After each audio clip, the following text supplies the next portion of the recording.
On this episode of Motor MythBusters. Wow! When UFOs cause automotive mayhem, are the assumed array of physical effects Magneton! based on a scientifically feasible foundation?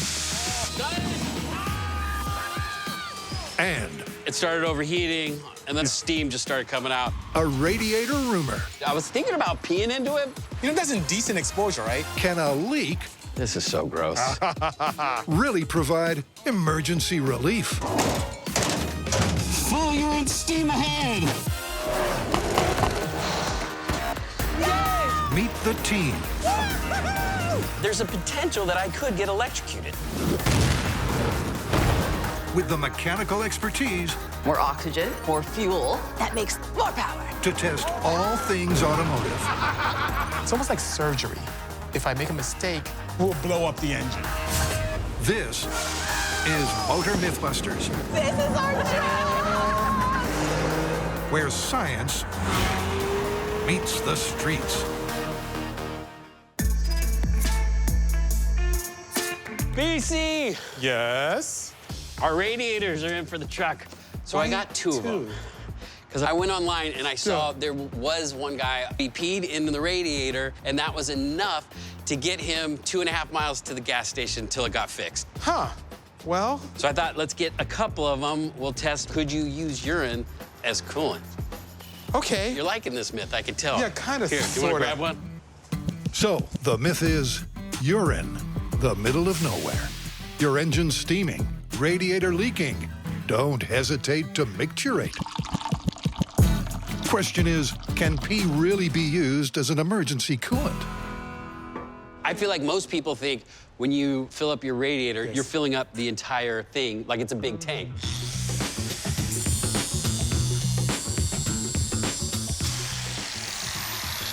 But what people don't realize is there's a lot of fluid going through each of these layers. That is correct. And then most of it is air passing through the veins That is very to true. dissipate that heat. And these veins allow for heat exchange to occur from those passageways to the atmosphere. The engine typically has either an electric or mechanical water pump that takes the coolant that's already warmed up, Right. forces it into the radiator. And then it starts going It starts through going across these little tubes. small channels. And with all those that small air channels, is blowing through here, pulling that heat away from that fluid. and the coolant then goes back to the engine and does its job all over again. Pun intended. That's so cool. So if the radiator has just the bed, I guess I should say wet the bed. What are the dangers of not having coolant going through the engine? Most engines prefer to run in the mid-180s to 212 degrees, but hit 250 and you can have some serious engine failure. I mean, you can have everything from rods bending from seizing through the cylinders. You can have head gaskets blowing. So it's always good to have a proper working cooling system. And the key, the coolant components. So what we have here is a 50-50 mix of an ethylene glycol-based engine coolant. So this is very different from water. It prevents freezing in winter, and it has a higher boiling point, 223 degrees Fahrenheit. A pressurized radiator cap can help increase that temperature, which is important in keeping the engine cool. Question is, how does that compare to pee?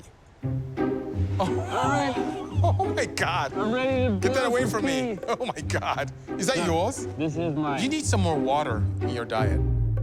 I'm gonna go boil this outside. Okay. And I'll give you the data. Sounds good. You look great, by the way. Hey, thank you. Yeah, we got a little bit of drippage. You know, being on MythBusters, I'm kind of used to this disgusting stuff. Right now, we're trying to find out what the boiling temperature of urine is. Pee is basically liquid waste. So far, we're about at 195, and the urine hasn't boiled yet. Jesus. God. I told you it smells It bad. got worse. This is getting to you. Yeah, a little bit. We have math. Okay. Right now, we're at 212. This might be a better solution than coolant. It may be. To cool your engine. Yeah, it may be. Okay. Okay. 217. So at 217, Yeah. the urine boiled. Understood. That's exciting. You're starting to feeling like this is a good engine coolant? Yeah, except for the corrosive properties of urine. Well, what we should try to do is just do a little experiment, put some steel and aluminum in the urine and see how it reacts. Ooh, that's a good one. Yep, even if using urine when you're in an emergency is possible, what are the implications for the car's cooling system? Would pee's potentially corrosive power leave the myth done and rusted? What if you filled your radiator with urine and walked away and it just sat there for like a month? You forgot to, like, flush it back out? Yes. So what we're gonna do is we are going to take this chunk of radiator, which is made out of aluminum. We're gonna take this piece of water pump, which is made out of iron. We're gonna dip it into a vat filled with pee, and we're gonna let it sit there for 30 days and then see how corrosive urine is on these types of metals. Oh, God, just thinking about it is so freaking gross. So you had the lucky job of helping me sort out the urine. And we've been collecting urine for months now. The whole crew have been filling up cups. Okay. Witness. Ooh. Okay, here we go. I'm just not gonna look. Now this person's getting hydrated. That's good to see. Can we just not comment on every single person's pee and just put it in there, please? All right. Oh. Ew. I feel better already.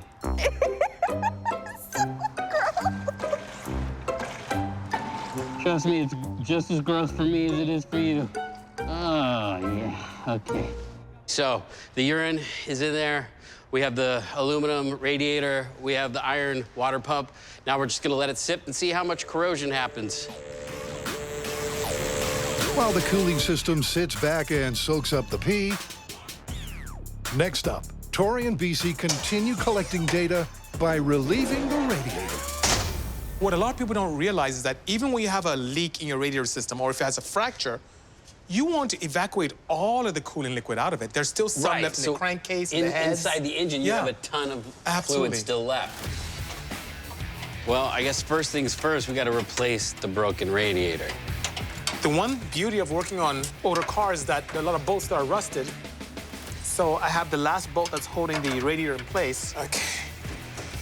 Ready? Yes. Wow, this thing's pretty heavy. All right, let's put in the new one. Okay. And then just to find out how much fluid is in the entire system, we fill it up. We're all filled. So when I filled it up, there's so many crevices that contain air in the motor. Now with the vehicle on, the water pump pumps and all that air is evacuated. Good. You can turn it off. Then we're going to use compressed air to push the rest of the fluid out of the engine cooling system. Here it comes. Measure that. That's a good idea. And then at least we have a starting point of what we need. Wow. Jeez. That's a lot of fluid. Yeah, that's 3 gallons. There has to be a way for us to determine what was just in the radiator versus what was in the entire system. Well, you know, we could just fill up the other radiator. Okay, stop. There we go. Stop. And then subtract that. That means another 1.5 gallons is left inside of our engine. Absolutely. So, How much can you pee? BC, you thirsty? Tori, what are you doing? I was thinking maybe what we do is we drink a bunch of water and we see how long we can hold it, as if we were on like a really long road trip and you were holding it till you got to the bathroom. And then we can see how much urine an average person, if they hold it for a long time, can go. Okay.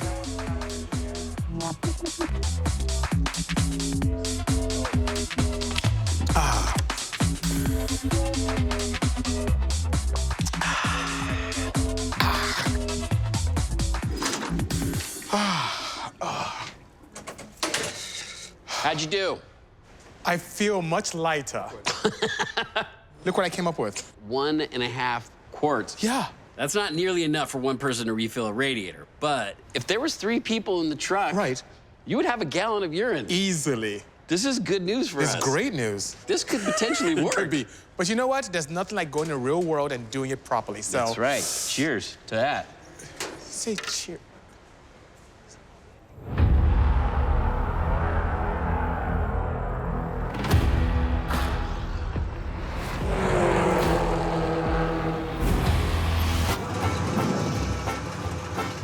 Well, here we are in Willow Springs. Beautiful Willow Springs. Does this racetrack bring back memories for you, BC? It does. This is the first place that I honed my skills as a road racer here. In the vehicle we're gonna be testing this myth in, that. That's right. All right, so we are trying to figure out if urine works as a coolant. Well, this is a perfect place to test that, and most vehicles exist between 182 to 212 degrees Fahrenheit. If we exceed that, let's say 248 degrees Fahrenheit, we need to call it because that's when engine damage occurs. Yeah. Do we have sensors in this? Oh. So we can measure the temperature? Plenty of sensors.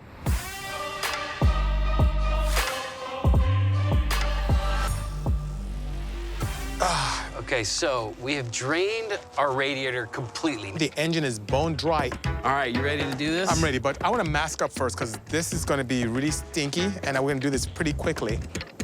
Okay, so we sprung a leak, and according to our math, first we fill the system with 2 gallons of premixed coolant. Okay. Once we have that, we pour in the gallon of urine. This is so gross. Which we determined if there was 3 travelers and they held their pee for a long time. They can fill up a gallon. Yes. Absolutely. Oh, look at that. Okay, we're all filled up with We're filled urine. up. Yes, we're good to go. All right. I'm gonna keep the window down. Yeah, you're gonna want to keep the window down. All right, so all we need to go is 2.5 miles. Yes. And this myth is confirmed. But if we see 248 degrees, I'm calling it. And the sensor I'll be watching is the water neck or inlet, the temperature of the coolant turning from the engine to the radiator. All right, here we go. Engage.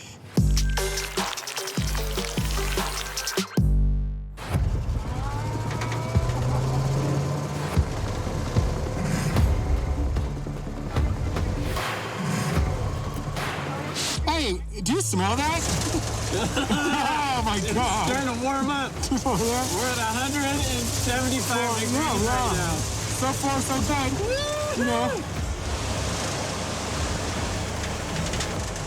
You know, we made it halfway through our course, and we're still okay temperature-wise. I don't know. This myth may have some substance to it. In an emergency situation.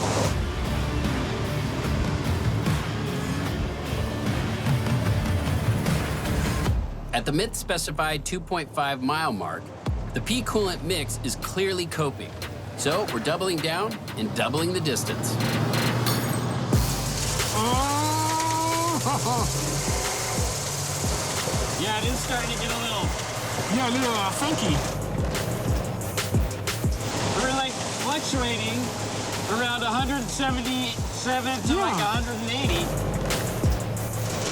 So now we're at 3.75 miles, and the temperature's still in check. This is This is amazing. Yeah, 5 miles. We've done 5 miles, BC, and it's still not overheating. Yeah. This is incredible. Urine, a motor coolant. Wow. Yep, in an emergency, a top-off by a trio of travelers will get you 5 miles home. But the guys aren't done yet. Now we're gonna take it to the next level. We're gonna drain the entire system and fill it up with nothing but urine. Will it work? Maybe. Is it disgusting? Hell yeah. Just another day at the office, making my family proud. What did you do today, honey? I just filled a radiator with urine to see if it keep the engine cool. Okay. This is really nasty. Yeah. Now this is all completely urine, nothing else. 100% All right. unadulterated urine. I think you should drive. I'll do it. Okay, here we go. Yes, yes. Okay. Full urine steam ahead. Get it? Full steam ahead.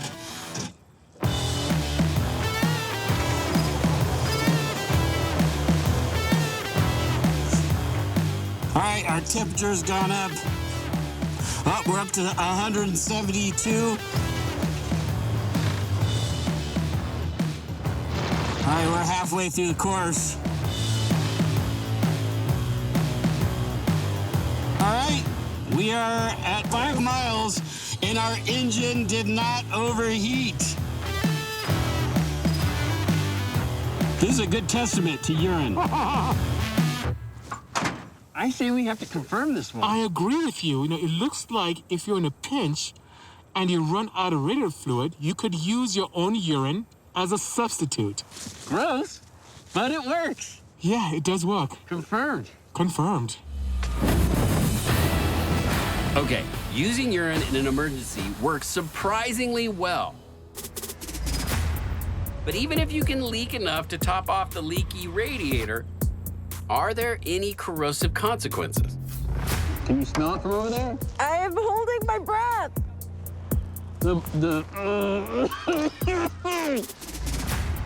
There's definitely some corrosion. Woo! That is wicked. So the iron water pump has definitely gotten some corrosion. So you don't want to be leaving urine for too long in your system. You okay? All right, now let's take a look at the aluminum. You ready, Faye? No. Well, the aluminum doesn't look so bad. Ugh. No. There's like no discoloration whatsoever. Yeah, from here, I can't tell where like the P line even went up to it. Like there's no change, you know? All right. Turns out urine doesn't really affect the aluminum so much, but the iron, it definitely corroded it. Okay. So in case you needed someone to tell you, don't do this, okay? Don't pee in your radiator and then leave it. Despite that caveat, the myth remains confirmed. But it got me thinking, what if you had a leaky radiator, So, ketchup. Ah, and non-Newtonian fluid. but you didn't have to take a leak? Milk. Maybe you've just been out to the store. Shampoo. There we go. Maybe we should add some conditioner. Alcohol. And using my shopping list as a randomized sample, I wonder what other weird emergency coolants would get you home. I mean, theoretically, if you put ketchup in there as the engine. So it doesn't transfer heat very well. No, so we're not even gonna test ketchup after that test. Alcohol is gonna be bad on so many levels. So the fact that it has such a low boiling temperature, all right, 175, and that it's so flammable, so we're not even gonna try that. If anything, it's gonna give your radiator a healthy shine. An engine runs most effectively up to 212 degrees Fahrenheit. So, to provide effective heat exchange, that's the benchmark for our potential replacements. Just a couple of dudes boiling shampoo. Remember when we first put it in, it was Yeah, very it's pretty thick. Yeah, we had 210. It's completely liquefied. I say 210. shampoo is a good option. It's not bad. We're at 200. 200. And it's still not boiling. What is this magical juice? We're at 212. 212. So with two viable options, it's time to hit the track and test them in the truck with a freshly flushed radiator. Will either of them keep their cool? All right. So we're gonna test those other fluids. Did you say other fluids? Now this engine is completely dry. Yes. All right. This is an emergency situation. It's a milk truck. What if you had just gone grocery shopping? Okay. Is it moving through the radiator yet? We're gonna put 3 gallons of milk in it. Oh, that looks good. All right, we're all topped off with All milk. right. You ready to test this? All right. Milk truck ready? Milk truck ready. Okay. Go. Let's milk this truck.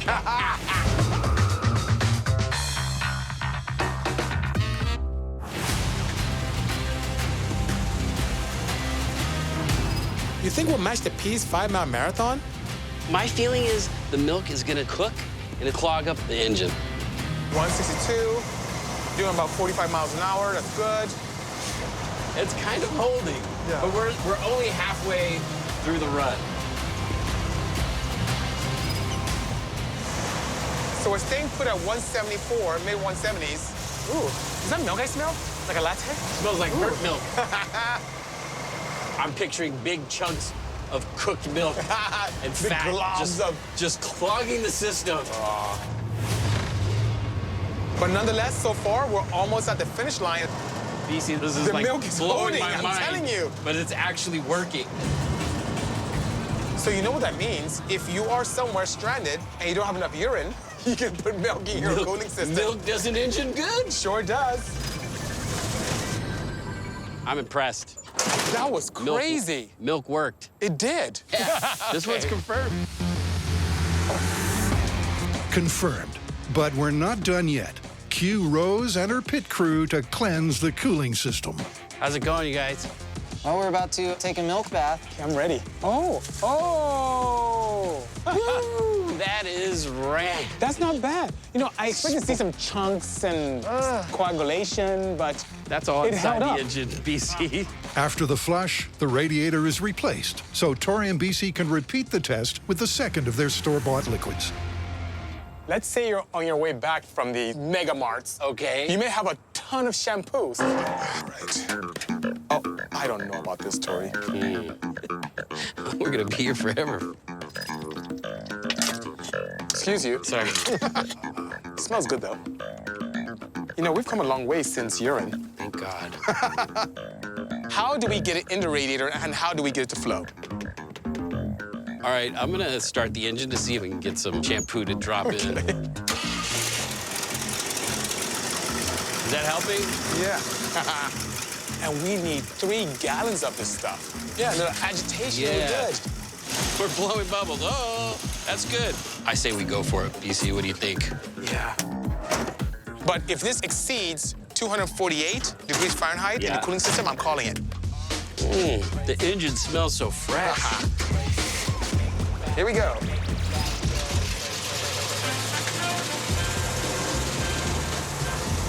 Temperature's holding. It's starting to rise Yeah, real very fast. rapidly, yeah. Really fast. Oh my goodness. 209. We're at 227, 228. Oh, we're at 230. Oh my God, we haven't even gone halfway. 238.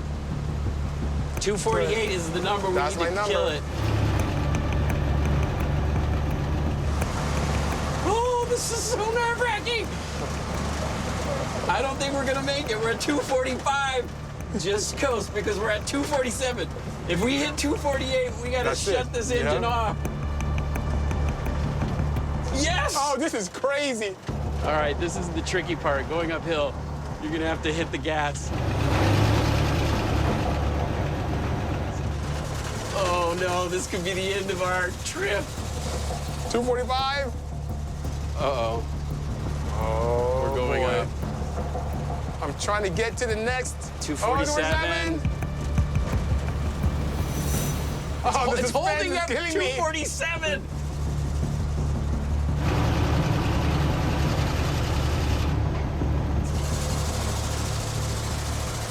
Ah, that's it. 249. Yeah, we're done. All right, We're done. I hear bubbling. I see steam coming from the engine. Shampoo is not a good option. Nope. Smells good. Smells great. So it's painfully obvious, Tori, that shampoo is not a good substitute for proper engine coolant. I had hopes for it when we saw it melt in the shop. Yeah, this is totally busted. Yeah, I agree. Good luck rinsing that radiator. The cooling system clearly couldn't cope with the shampoo goo. But milk and urine proved successful. Well, Tori, you know what we have to do now to get this back to the shop? Tow it? No, we gotta pee in it. Oh man, I'm fresh out of pee.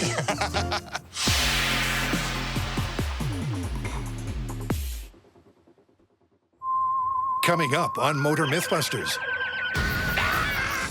3, the team counts 2, down 1.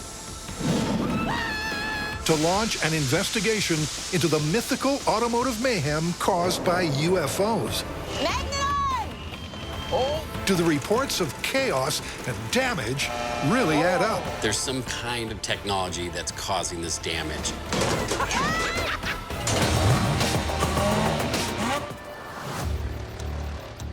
Spielberg is like one of my favorite directors. I haven't seen See this since that? I was a preteen. You guys finally found a way to force me to watch a movie. Bring the movie to the shop. Yep. Close Encounters is a classic. Yeah, I've never seen it before. You've never seen Close Encounters of the Third No. Kind? It's really good. Look how cute this truck is. Oh, boy.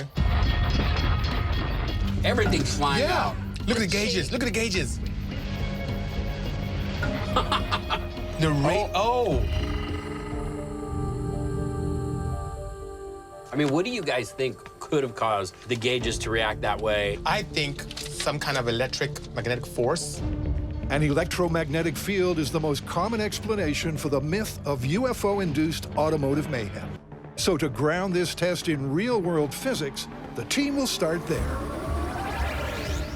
I think, Faye, we need to find an expert to give us more insights on this phenomenon. All right, while you're working on that, I have another idea that I think might give us the same effect that we saw in the movie. Okay, so could a UFO really interfere with the radio signal, stall the engine, kill the headlights, disrupt the gauges, and cause chaos in the cabin? To help shed some light on the possible causes, the team has called in an electromagnetic physicist. Doctor, I'm so curious. I mean, I saw the gauges go from empty to full on the fuel gauge, and then the speedometer went crazy as well. Is that possible with current technology that we have here on the planet? It's a possibility. So we make all of our power, like right now in the room, just by moving permanent magnets past coils of wire.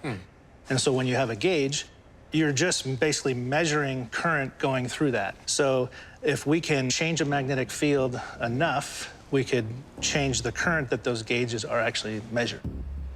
By using an induction coil in close proximity to produce a magnetic field for our small-scale test, we'll get an indication on whether this type of force could affect an automobile like we saw in the movie. So this makes a field that comes out, but what I want to do is collect that current that's being generated and amplify it with another coil. This makes the field stronger, giving us higher odds of glitching out our stuff that we want to glitch out. Excellent, excellent. You know, we're only putting in 100 watts of power, and 100 watts of power is nowhere near enough to pilot some spacecraft. Very true. Or even one of our crafts. Understood. Right, it doesn't need to be a UFO. Yeah. It could be a jet, or, you know, there's a lot of energy being emitted to do that. By using a portable induction coil in close proximity, they'll find out if an electromagnetic pulse can interfere on a relatively small scale with the radio signal static or disrupt the truck's gauges. Turn the radio on. Whoa. That's comforting. Okay. So we're starting with static, but we're getting more static, right? The radio interference is instantaneous. Our electromagnet increases the static by weakening the AM band, just like the truck in the movie. Would it do anything to the light? But how will the other instruments fare against the magnetic field? Okay, nothing there. So let's try, turn this down. Let's try the gauge. Oil pressure gauge. That seems pretty steady. I don't see much happening there. How about our fuel gauge? I think I saw that it move a little I bit. see some deflection. Oh, yeah. A little bit? There, That worked. Wow, I'm pleasantly surprised. Yeah. How about speedometer? Nope. No. Wow, so far. I wouldn't expect the speedometer to do that because that's a mechanical spinning magnet to begin with. In the film, we also saw the truck's engine stall. So for our next test, we're taking Dr. Chad's electromagnet to the engine bay. So, okay, I'm really excited about this because even though there's not a ton of electronics, there are a few that might be affected by your device. So, what should we start out with? I said we go for the ignition distributor cap because that's the part that's making all the sparks to fire all the cylinders. Very cool. BC?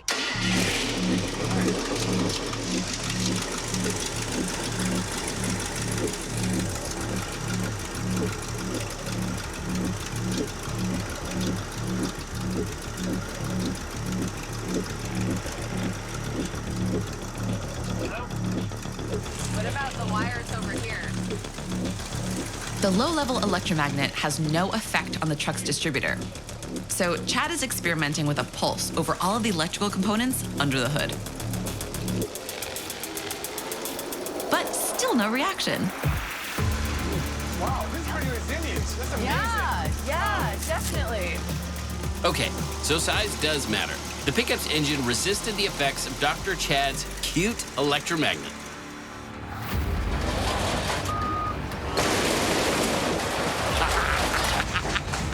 So, for our full-scale test, we're trying to match the out-of-this-world movie specs.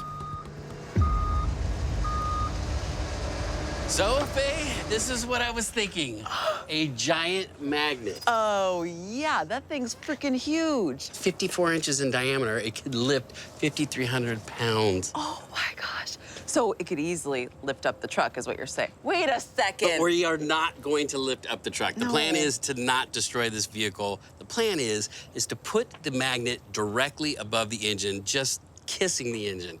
And then we're gonna turn the engine on, turn the radio on, turn the lights on, and then we're gonna hit the magnet and see if it affects the engine in any way. Oh my gosh, I hope it doesn't actually damage anything because we can't. Because in the movie, it didn't the damage truck survived perfectly. Okay. Yeah. So to match the movie, the magnet needs to kill the engine, but without harming it.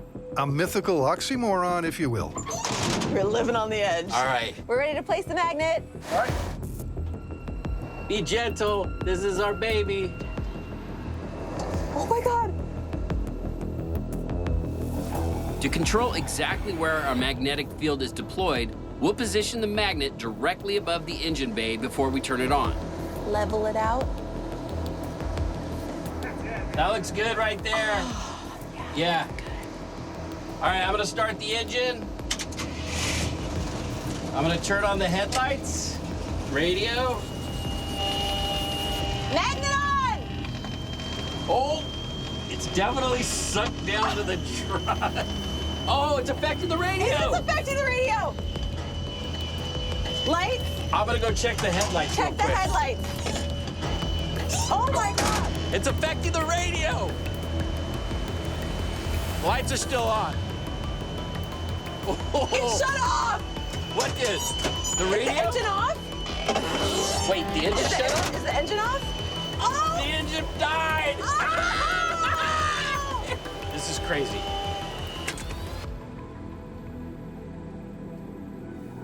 That's nuts. Like instantly, as soon as the magnet went on, the radio, we lost signal. Yep. Absolutely. What about the lights? The lights didn't get affected at all. Gauges. There was a little bit of movement, but then the engine died. Maybe we should pop the hood and just make sure that the engine is still functioning. Definitely, definitely. Armando, would you pull that back? We're gonna pop the hood. That's pretty freaking unbelievable. What would have shut off the engine? Actually, quite a few things underneath the hood could have been affected. There's a Hall effect sensor underneath the distributor cap, and that's where the vehicle gets its ignition timing signal from. If that was disrupted, It would have killed the engine. yeah, or Yeah. maybe even misfired, I'm not sure. Also, we have a voltage regulator here. We have a relay, which is an electromagnet, and with a stronger pulse or pull, that signal could be disrupted. Whatever it was, this is very exciting. The fact that the engine actually shut off I agree. is kind of blowing my mind.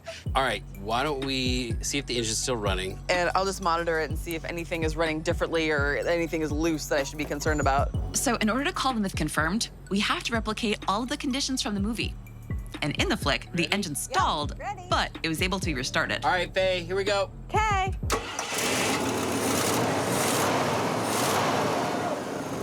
It's working. It shut off and it still works. It doesn't look like anything really has been damaged. All right, I'm gonna shut it off. That sounds good to me. I'm ready.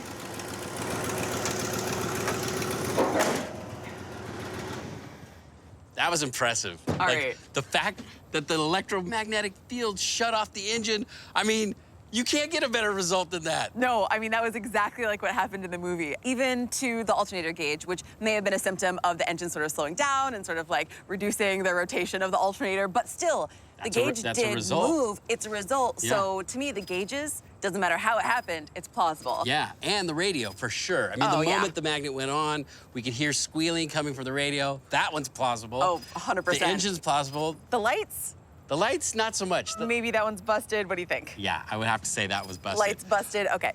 One thing I did notice, I didn't see stuff fly up to the ceiling like in the movie. The change and the Yeah. glove box. So maybe what we need to do is just move the magnet from the hood over the cab. It's amazing all the cool stuff you can find in the junkyard. Put it right on top of the cab. Ooh, here we go. Here we go. All right, you ready? I'm so ready. All right, turn it on. Yes! It's working. Oh my gosh. Think it's good to stop? Yeah. It looked like it worked to me. Yeah. I'm gonna say metal things moving around. Yep. Up, down, sideways, flying around. Plausible. Very much plausible. Plausible, yeah. All right. With the Close Encounters of the Third Kind movie scene in the can, the team are keen to keep probing the theme and test a UFO myth of the second kind. So they're beaming in a visitor for some first-hand accounts. Hey, Earl, thanks for coming in. Are you familiar with any cases where the physical attributes of a car were modified by a UFO? Sure. There was one that was in 1964. The witness described a heat signature, and the paint was bubbled on the hood of his car. Wow. And back in 1979. This guy, he encountered a UFO. The windshield had been cracked, again, by the heat signature from this UFO. So I've had a couple of cases that have been similar. It's like this common theme of heat damage. Right. Where it's like cracking the windshield, Right. bubbling the paint. Yes. There's some kind of technology that's causing this damage. I'm really excited to see what you guys, figure out, So All right. do let me know. Cool. If you want to just beam back. Okay, where are you going to beam me to? Wherever you want. All right. Are you serious? You want to beam me out? You guys should. So the myth is Yes. the presence of an unidentified flying object will cause heat damage to the car, boil the paint, and crack the windshield. I like that myth a lot. And you know what? Unidentified flying objects aren't just alien craft. I mean, we have rockets, we have jet engines. Yeah. Those things could give us propulsion and heat at the same time. We have some model rockets that we could test, as if it was a jet engine. I think I need to find a car. See, you're starting to think like me. You don't always have to fix cars. Well, then I won't get a nice car, go to a wrecking yard, or good idea. I'll grab them from one of the producers. Get their car in here, daily driver. That's an even better idea. Yep, one hunk of junk destined for scrap gets to dodge the junkyard magnet and live out a final chapter in the service of science. All right, I have some model rockets, and I have them set just about above the top of the car, so it's about 2 feet off of the hood. Yes, that's nice. So I say what we do is we set these off as if the UFO was above the vehicle Yes. and see if we get any damage to the car. Wow, that's good. I want to see how this paint's going to react. We have the high-speed camera set up Nice. and a FLIR, so we'll see how hot the rockets are getting and how hot the top of the hood is Wow, you're And my best friend. You know that?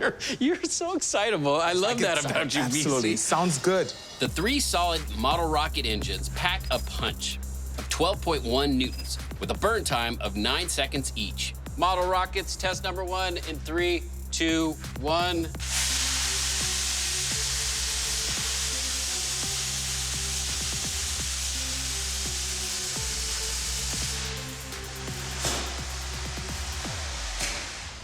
Well, that was cool. Okay, so there's some discoloration. but Right, but no bubbling. No cracking of paint, nothing like they were talking about. Yeah, I documented 132 degrees Fahrenheit of temperature on this surface. Okay, well, should we check the high speed? Oh, sounds good. The model rockets didn't bubble the paint from a range of 2 feet. Oh. See, I think that's where we were getting all those little specks. I It was just agree. the hot embers scorching the paint. But with the temperature reached, That's some good concentration, though, nonetheless. the rockets still have the potential to fit the myth's criteria. That's a cool looking effect, too. I mean, I could see if, like, you were in the car and there's something flying above your hood, you would Yeah. think it was a spaceship. Maybe it was just some kids with model rockets Very possible. playing a little prank. Yep. So for small-scale test Mark II, to simulate a close-range encounter, the model rockets are moving in. All right, so we are all set for our test 2. First, we had our model rockets 2 feet above the hood of the car. We've lowered them down to 6 inches. Here we go. Test number 2 in 3, 2, 1.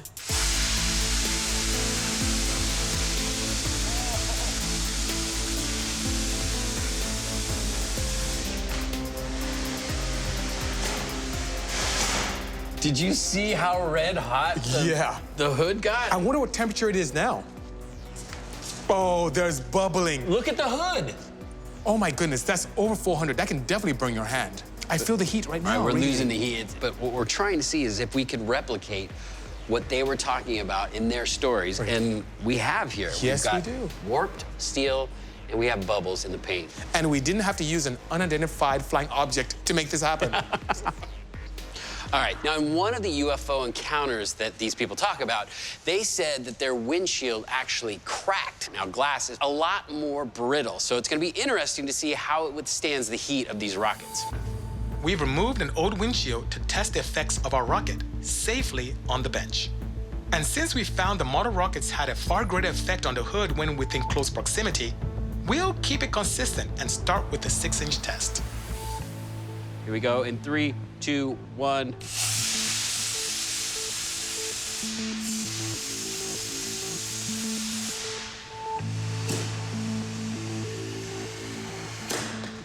Oh. Oh! We only had 2 rockets go off.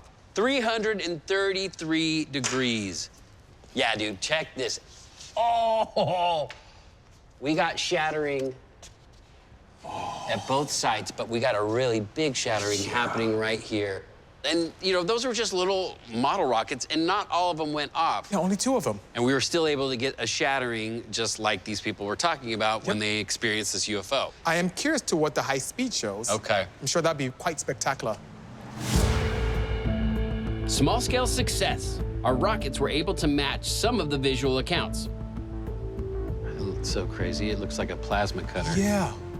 But the solid model rocket engines did need to be in very close proximity to meet the myth's criteria for damaging automobiles. When we hit the hood of the car, do you remember how big the heat surface was? Where now it's more concentrated. Now, these rockets were cute, and they did allow us to get some of the results that these people were talking about in their story about UFOs. But I think we need to go to a different type of propulsion system. You guys ready? Ready. Like a jet engine. It's gonna give us a lot more thrust, a lot more heat, and a longer duration of heat. Go!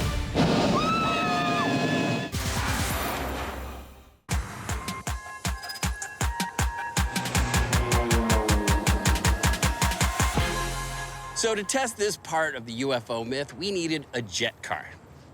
I know, that's not a jet car, but that is. This jet was actually pulled from Lear Jet, and then they built the car around it. Now, it's been recorded at going over 300 miles per hour. It puts out 8,000 pounds of thrust. With a liquid propulsion system, it'll burn longer with a greater range to match the stories of a UFO flying above and not just sitting right on top of the hood. We don't even know how hot the afterburn is gonna be. What we're gonna do is we're gonna fire this up, point it directly at our car, and see if it bubbles the paint just like these UFO stories. But before we do, we need to put a leash on this thing. We're gonna have to make sure that the car doesn't just take off that way. Right. And our car doesn't just get blown that way. So what we're gonna do is actually chain our jet car to our burn car. Okay. So it'll be like a ballast. Should be good. What? Oh Yeah, my let's God. do this. All right. The jet efflux expels hot combustion gases and air at speeds over 1,000 miles per hour. So to avoid incinerating the test car completely and to replicate a low-level flying object, we've positioned it 40 feet away. All right. Okay. You guys ready? Oh my God, I honestly don't think I'm ready for this. Okay, go ahead and start your engine. Oh. That's so cool. It's like how my electric car starts up. Just like that. Sounds like my G5. Oh, this is very exciting. All right, 15 seconds. We're gonna let it burn for 15 seconds. All right, smell that? Oh my God. That smells good. Woo! All right, here we, you guys ready? Ready? 3, 2, 1, go.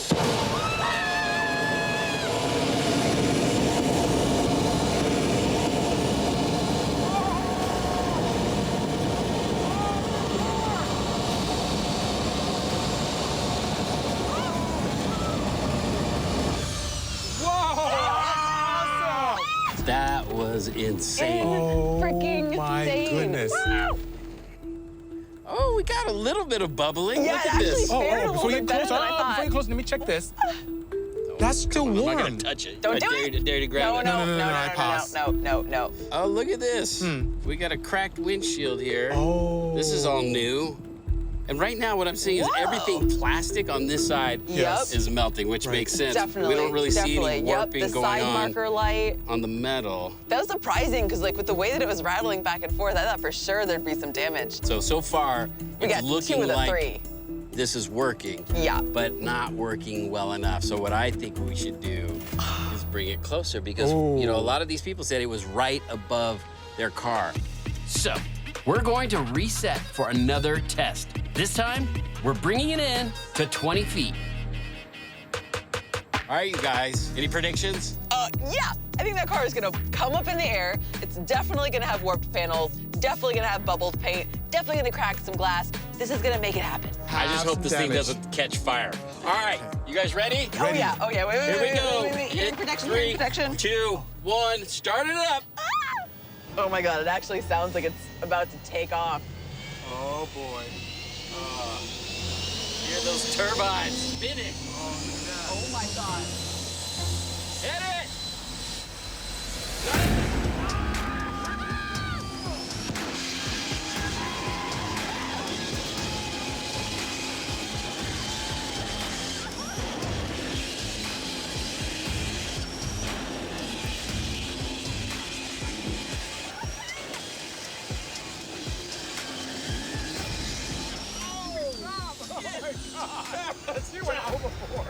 Wow, nice job. Oh my God. We got a fire. Pieces.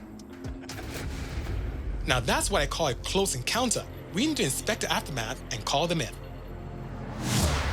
This poor thing. We might have let it go a little wire too long. harness. Oh, what You was the think? harness? A little too long. Oh my goodness. Check this Oh my out. God. We got some warping. Oh, a lot We of got bubbling some too. bubbling. Yeah. I mean, I don't know what those people saw. We're not trying to say UFOs are from outer space Right. or they're a real thing, but they experienced something. And they had proof on their vehicle, and I feel like we may have overdone it. We may have like overcooked it. Just a little bit. No, But- no, you don't say. There was a point, though, right before it caught on fire, when all that heat was hitting the side of the car, we saw paint bubbling, we saw metal warping, glass breaking. It looked like what these people were describing in their encounters. Absolutely. If a UFO had some type of propulsion system that could allow it to do what they typically are said to do, it's likely very similar to our jet engine, and the heat signatures would have done exactly what we saw. You know, I think Tori, we're- how do you want to call this one? Gosh, I mean, I feel like we have to call this one plausible. What do you think? Absolutely, absolutely plausible. Absolutely plausible. Yeah, based upon the evidence, I concur. Plausible indeed. All right, should we go home? Yeah. Who's driving?